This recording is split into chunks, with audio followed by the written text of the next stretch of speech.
It seems the week just went by so quickly. I'm sorry I actually don't have a gag to start this episode out with, but welcome back to Esoteric Enigmas. This week we're going to be discussing the Oak Island Money Pit. Daniel McGinnis, John Smith, and Anthony Vaughn used shovels to dig a hole in the ground. The year was 1799. Daniel McGinnis had heard from a dying sailor that Captain Kidd had buried treasure there about 100 years earlier. The spot they were digging matched where the sailor said the treasure was supposed to be. An old ship's pulley hung from a tree branch above the site. 2 feet down they hit a layer of flagstones. 10 feet further down they hit an oak platform. After 30 feet, the 3 men abandoned their digging due to superstitious dread. This is the origin of the Oak Island Money Pit. The Oak Island Money Pit is a classic story. I first heard about it when I was a kid. The idea of a buried treasure intrigued me, and I decided to learn more. I even wanted to go and dig for it myself. Allow me to summarize the story so you can understand it. Oak Island is a privately owned island in Mahone Bay, Nova Scotia. It's about a mile long, half a mile wide, and covered with trees. It is connected to the rest of Nova Scotia by a quarter-mile long artificial causeway. Ever since that day in 1799, people have been digging for the buried treasure. The story was not printed until 1862, 60 years after the 3 men went digging. Before that, it was only passed by word of mouth. In 1802, the Onslow Company heard the tale and sailed to the island in search of the treasure. They dug down to 90 feet. They documented layers of logs every 10 feet and also mentioned finding coconut fibers and a large stone that was inscribed with symbols. However, they were forced to stop digging when the hole flooded with 60 feet of water. Bailing the water proved useless. It was flooding faster than they could remove the water. The Onslow Company tried to dig a second pit, but it also flooded.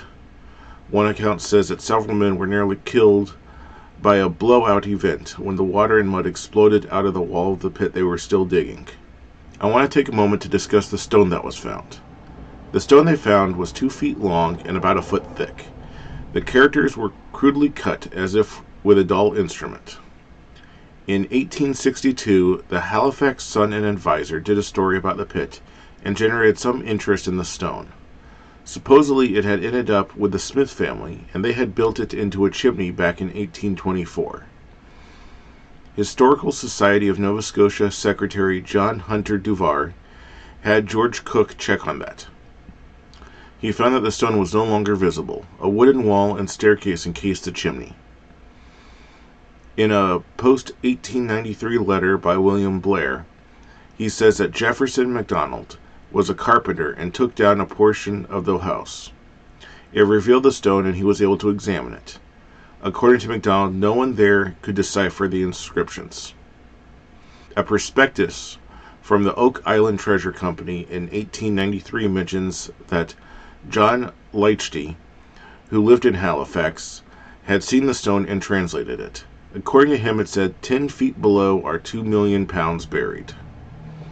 If that is real, then that would amount to $568,700,000 today. A 1911 article in the Collier magazine by Captain H. L. Bowdoin tells how he saw the stone at Creighton's bookbindery in Halifax. He said that the stone was of a basalt type, hard and fine-grained, and had no symbols on it. He was told that they had since worn away.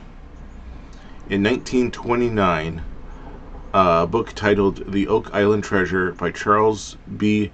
Driscoll also mentions the stone. The book says that Smith had built the stone into his fireplace so that visitors could see it. After Smith's death, it was removed and taken to Halifax where no one could decipher the markings. It passed through a few hands until it ended up in a bookbinder who used it to beat leather. A generation later, with the inscription nearly worn away, the stone found its way to a bookstore in Halifax, and what happened to it after that I was unable to learn. But there are plenty of people living who have seen the stone. Nobody, however, ever seriously pretended to translate the inscription. If the translation is to be believed, the treasure is 10 feet below where the stone was found.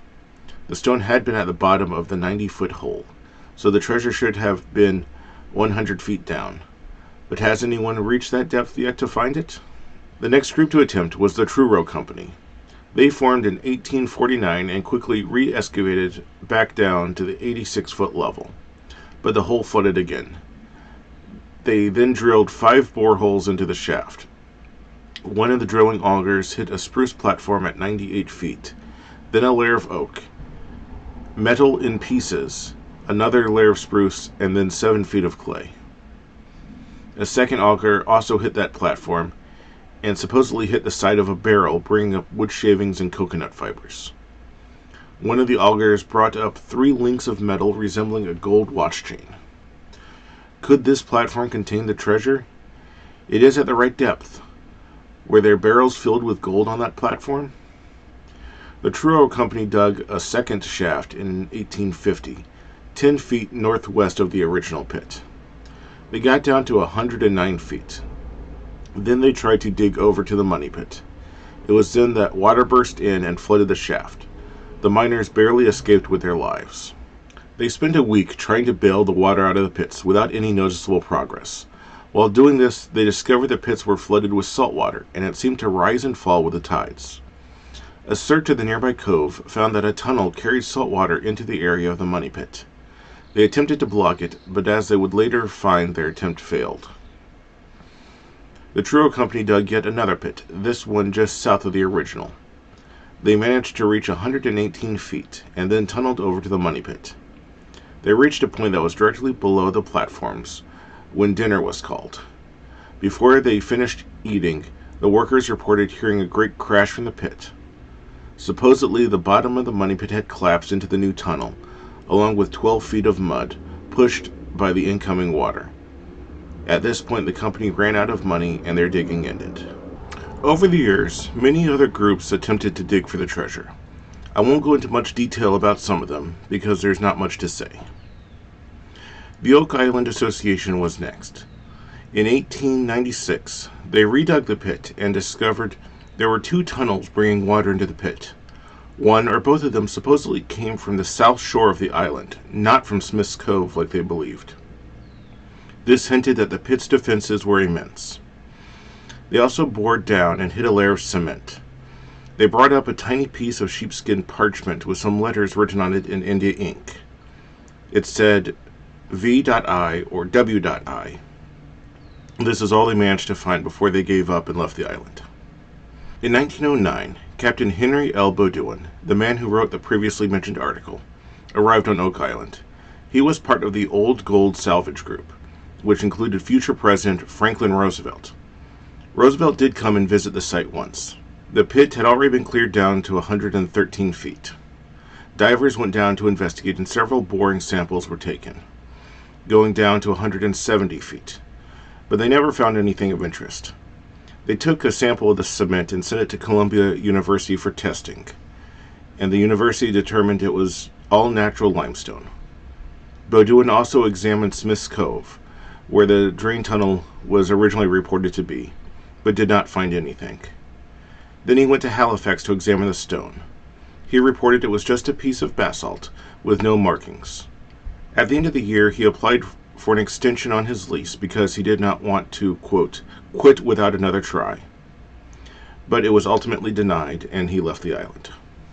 In 1965, Robert Dunfield leased a portion of the island and brought in a 70-ton digging crane with a clamshell bucket. He used it to dig the hole down to 134 feet and 100 feet wide. Dunfield's lease ended the next year, and there was no record of him finding anything of note. In 1969, a group of men formed the Triton Alliance. They dug a 235-foot shaft that is called Borehole 10-X. It is lined with steel caissons all the way down to the bedrock. They lowered cameras down. The cameras took several pictures, but the quality was poor. Some people say the pictures show a human hand, the corner of a wooden chest, and some tools. However, the shaft ended up collapsing. They redug it, but ran out of funding and the partnership broke up. In 2016, the hole was dug up again and divers were sent down, but they found nothing.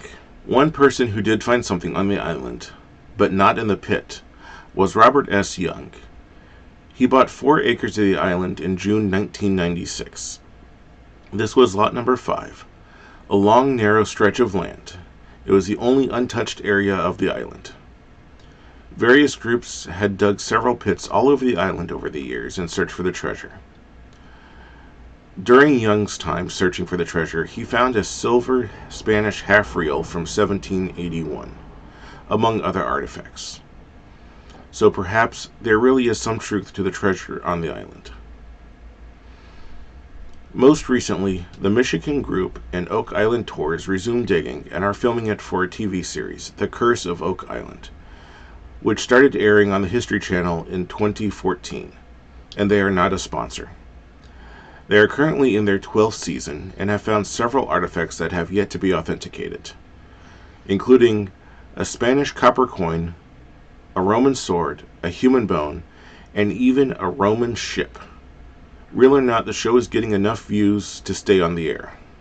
Over the years, there have been 6 accidental deaths reported while digging for the treasure. A supposed curse says that 7 people will die before the treasure is found, so maybe they are getting closer. However, I cannot find the origin of this curse. It just randomly appears in some accounts of the money pit. And if the person who buried the treasure put a curse on it, it begs the question, how did we learn that 7 people are supposed to die? Even the versions that mention the curse never say how anyone learned about it. One question on many people's minds is what is actually at the bottom of the pit. The original story claims that was the buried treasure of Captain Kidd.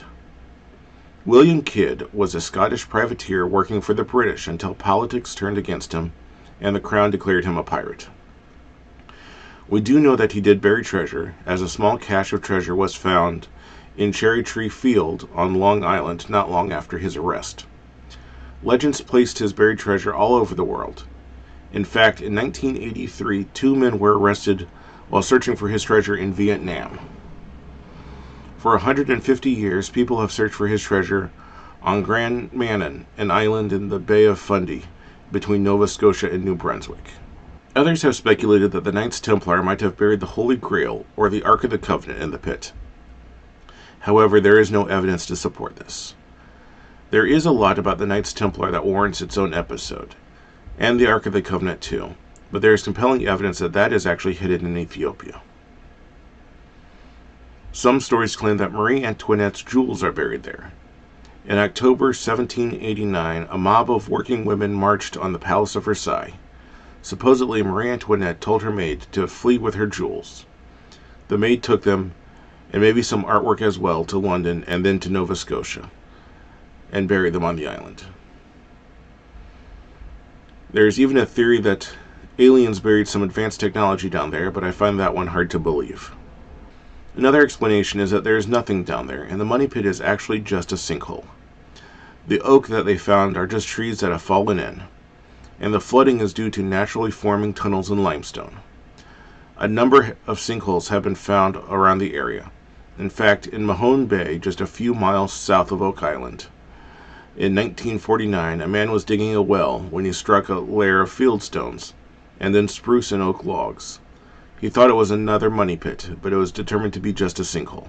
I also want to note that no one knows where the original 1799 pit was. As I said early on, nothing was documented until the 1860s. All we know about the original men, Onslow and Truro, is from word of mouth. They just heard that someone was digging for the treasure, and they went on their own to find it. They might not have been digging in the same spot as the people before them, and their discoveries, like the gold chain and the parchment, might have just been to get more funding, as many of the companies ran out of money. Of course, that's just a theory. In the end, what do I think after researching this? The idea that the Knights Templar might have buried some treasure there is interesting, but I'm not sold on it. I doubt that Captain Kidd's treasure is there. Aside from an unproven rumor, there is no evidence he ever went to Nova Scotia. Also, when pirates take treasure, it is distributed among the crew. Kidd's cache on Long Island is probably all he had. There is no evidence for Marie Antoinette's story. I seriously doubt that the Romans made it to Nova Scotia. In the end, I have mixed feelings about this. I want there to be something down there. They have supposedly pulled up a few things, so maybe there is something. But I don't know who put it there. Maybe next season the Curse of Oak Island will find the treasure, but I doubt that too. Having a long-running show is probably earning them a lot of money. I have told you the facts as I can find them and my own thoughts, but each of you is welcome to come up to your own conclusion. Thank you for joining us. Please like and subscribe, and check the link below for my Patreon, and have a good day.